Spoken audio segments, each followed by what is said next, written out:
Agios Epifanios Temple. This picturesque temple stands on a hill with a beautiful view of the sea. Despite the ancient appearance, the church was built in 2006 and is dedicated to Saint Epiphanius, who was the archbishop of Cyprus at the time of the adoption of Christianity by the Roman Empire.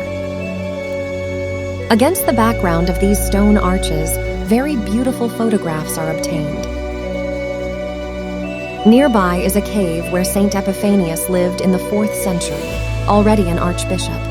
Fragments of his cell have been preserved, over which a small chapel with a transparent floor was erected. Saint Epiphanius was a Phoenician who was educated in the home of a wealthy Jew and first converted to Judaism. He converted to the Christian faith when he saw a monk giving his clothes to a beggar. Struck by such mercy, Epiphanius was baptized, distributed the inheritance he received to the poor, and left for Palestine, where he became a monk and received the gift of miracles for his exploits.